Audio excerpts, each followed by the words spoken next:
Since the beginning of the war in Ukraine, there have been two NATO nations that have been a thorn in the side of European Union and the rest of NATO due to their continued willful ignorance or flat out just turning a blind eye to what Russia is doing in Ukraine.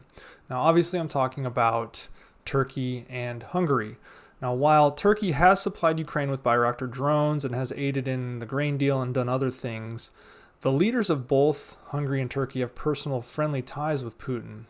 But also, they seem to want to remain economically attached to Russia, which obviously undermines NATO's efforts to heavily pressure the Kremlin into ending the war. It doesn't help that both Turkey's Erdogan and Hungary's Orban are the most authoritarian leaders in the European realm, sometimes seeming like minor versions of Putin or Belarus's Lukashenko. However, the cracks in the ties between Turkey, Hungary, and Russia are starting to form.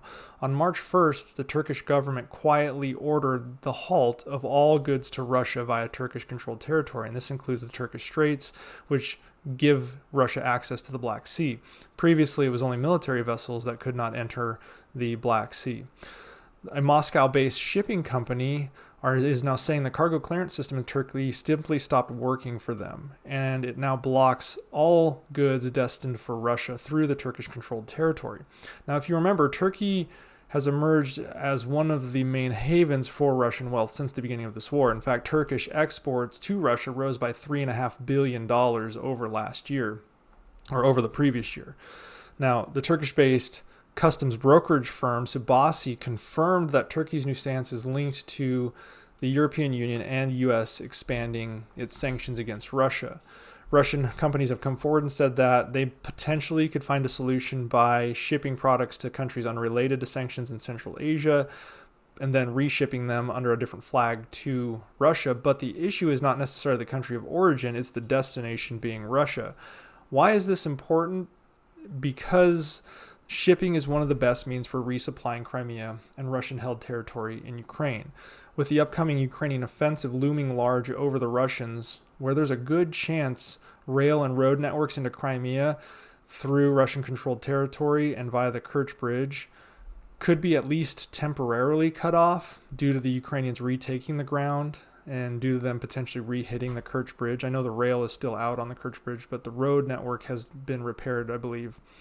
Well, outside of those two areas, it was seaborne shipments. That's what Russia was going to rely on to resupply the forces, resupply the population in Crimea, and that portion of Russian-held territory of Ukraine that borders the Black Sea. Well, now Turkey has cut those shipments off completely. This doesn't necessarily impact shipments of weaponry from Iran because they still have access via the Caspian Sea. But any seaborne shipments that originate from China, for whatever reason, must now either traverse around Western Europe via the Mediterranean around the end of Portugal and then back up through the Baltic Sea, or it has to go east via the Sea of Japan and go around the entirety of the Russian coast and drop off in eastern Russia. And then from there, those two areas, whether that's up near St. Petersburg, where the ports are, or on the eastern coast of Russia, they will have to be trucked or railed. And again, as I said, for the offensive that's going to take place by Ukraine in the spring, it looks like the road and rail networks will be heavily targeted. So the only way Crimea was going to be resupplied was by shipping, rail, and road. All three of those seem like they will likely be severely degraded. And it was likely assessed by the US, Europe, and Ukraine that Crimea could only be supplied by those routes. So when the Ukrainians clearly have the capability of shutting them down, this is a big problem for Russia. And it's also a big problem for any kind of friendly relations they thought they had with Turkey, because Turkey has closed off that seaborne shipment into Crimea. Now, moving on to Hungary. When it comes to Hungary, Viktor Orban, the leader of Hungary, has recently said that Hungary may need to rethink its cozy relationship with Russia in the future due to shifting geopolitical realities in the wake of Moscow's invasion of Ukraine. It's interesting because he has largely avoided the public eye in talking about Moscow being an invader, Moscow being the aggressor. He largely wants to maintain his friendship and also close ties with Russia, but now the rhetoric coming out of Budapest seems to be more pointed at what Russia's doing. So He did go on to say, I understand the need to rebuild Russia and European relations after the war, but that is far from realistic. That's why Hungary's foreign and economic policies need to be rethought through the lens of what sort of relationship we can maintain with Russia over the next 10 to 15 years. So obviously he's still saying he wants to maintain a relationship, but it's got to fit within the framework of what the European Union is going to allow. Now, while originally it was in Hungary's interest to try and maintain ties to Russia because it was one of the most reliant on energy and they have the least geopolitical pull in trying to find new energy resources. The reality is those resources can be found with a little effort, and they're likely moving to a place where Budapest has secured resources outside of Russia. The problem is they can't secure aid outside of the European Union, and Europe's relationship with Moscow may not be rebuilt for a generation, and they just don't have that much time. The Hungarians and the country of Hungary have traditionally been one of the more downtrodden, poorer nations in the European Union.